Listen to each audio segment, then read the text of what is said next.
Okay, so we, just to remind you, are talking about our transmission of pain and how we get that information not only to sense it, but how we then perceive it.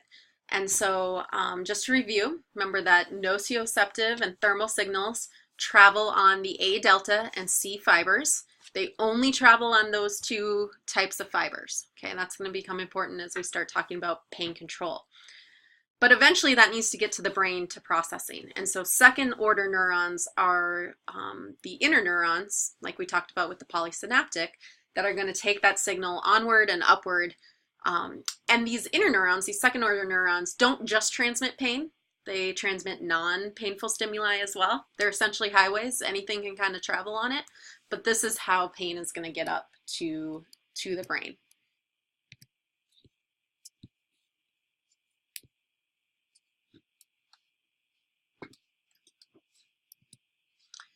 So just to review, right, our transmission of pain, we talked about our first order neurons, right, and those primary afferents and how we get the information from the receptor.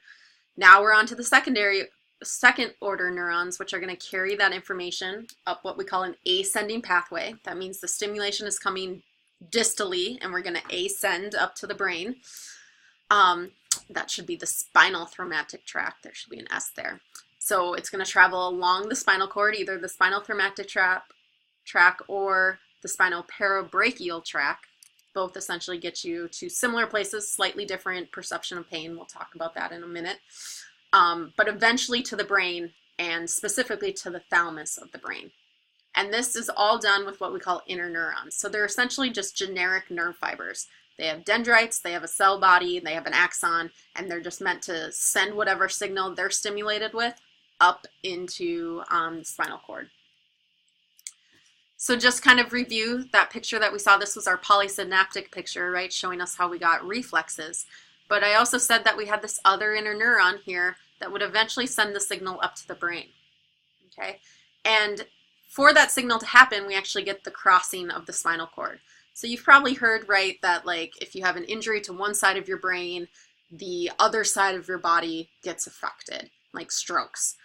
That crossover happens here in how that sensory information gets, sensory and motor will cross and how that gets sent up to the brain.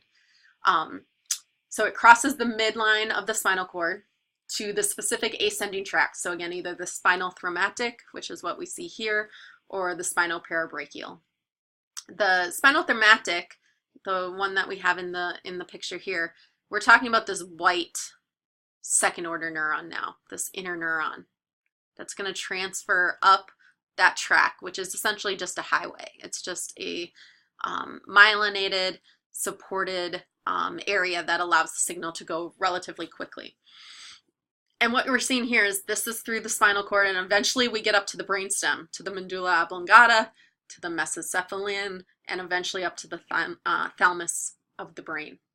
So the somatosensory cortex is where our goal is. The cerebral cortex, it's the post-central gyrus. So if you remember from anatomy, looking at the brain and how you had to know the gyruses were in the post-central gyrus. If we were looking at the spinal parabrachial, that would then go not to the cerebral cortex so much as from the pons into the hippocampus, eventually to the amygdala, which actually is the unpleasantness of pain, is really we feel from that role of the amygdala, the processing of the unpleasantness of pain, because that's a big part of emotional connections there. So the second order neurons in either of these tracks are responsible for transmitting it up. And again, they transmit pain, nociceptive signals, but they transmit other things as well, anything that needs to be processed. So next up we have our higher sensors.